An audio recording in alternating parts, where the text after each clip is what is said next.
अस्सलाम वालेकुम वरहमत ल्लाहि वबरकातुहू।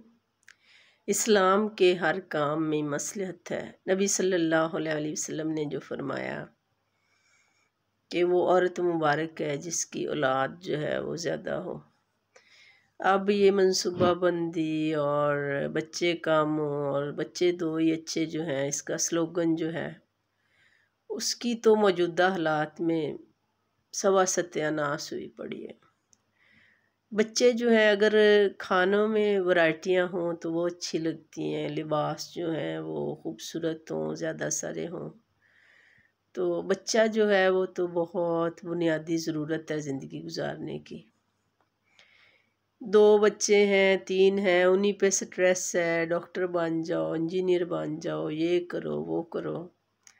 अगर बच्चे कोई 5-6 हों, 7 हों, मतलब ज़्यादा हों तो चलो कोई 2-4 नालायक निकलें, कोई 2-4 बहुत लायक हों, कुछ दरमियाने हों तो ज़िंदगी अच्छी हो।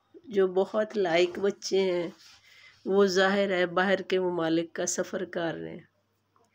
जो बहुत नालायक हैं उनकी वजह से घरदारी और ये वो चलना ही मुश्किल हो रहा है। मीडियोकर जो हैं चलो सही रह जाते हैं। अगर बहन भाई ज़्यादा होंगे, एक दूसरे के साथ मेल मिलाप रखेंगे, एक दूसरे की ताकत बनेंगे। अगर बच्चे ज़्यादा होंगे तो कोई एक आधा भी बहुत बड़ा अफसर बनेगा तो बाकियों के लिए सपोर्टिव हो जाएगा। जो उनमें से ज़्यादा नहीं अफसर बनेंगे वो चलो माँ बाप बेचारों के साथ 24 घंटे जो है वो प्रोवाइड होंगे, उनका भी दाना पानी रब ने लिखा है चलता रहेगा और ज़िंदगी का निज़ाम जो है वो अच्छा ही चल जाता है। अल्लाह के जो फ़ैसले हैं ना वो हमेशा बंदों के फ़ैसलों पे सबकत ले जाते हैं। बच्चे जो हैं वो दो नहीं जितने मालिक दे वो सारे ही अच्छे हैं। और ये भी नहीं होना कि ज़्यादा होंगे तो तंग होंगे खाने में ये वो। कोई किसी का रिज़्क नहीं खा सकता, ना बढ़ा सकता है ना ले सकता है।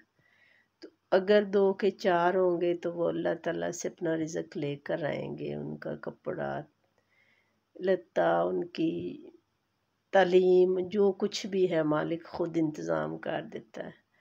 हमारा समझदार बन जाना जो है कि पता नहीं क्या, ये शायद हमारे ही रास्तों में रुकावट है। और आजकल पेरेंट्स जो हैं वो डिप्रेशन में हैं।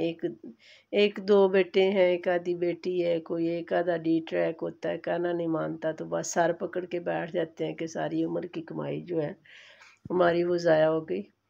अल्लाह ताला बहुत रहमत और शफ़क़त का मामला फरमाने वाला है, उससे अच्छाई की उम्मीद रखते हैं। सारा कुछ पढ़ाइयाँ और ओहदे और ये नहीं है। अल्लाह ताला ने सारों को रिज़्क दे देना है, सारे बच्चों ने कामयाब हो जाना है। औलाद को लान तान करना भी रिज़्क में कमी का बायस बनता है। ठीक है, लगे रहें, तरबियत करें, जुड़े रहें, अल्हम्दुलिल्लाह पढ़ें, पेवस्ता रहे शजर से उम्मीदें बहार रख। जितनी भी औलाद जो है वो गलत करने वाली हो, अक्खड़ हो, ना कहना मानने वाली हो, मालिक से दुआ करते रहें, समझाते रहें। अगर समझाने के बावजूद ये असर है तो किनारा करने से वो क्या करेंगे जब उनके सर पे कोई निगहबानी नहीं रहेगी। इसलिए मायूसी गुनाह है, मायूस ना हो। तो ये आपका फ़ैसला था कि 2-3 बच्चे हों। अगर हो सकता है वैरायटी होती तो उसमें से कोई क्या कर रहा होता, कोई क्या, कोई तो आपके मयारों पे पूरा उतर जाता।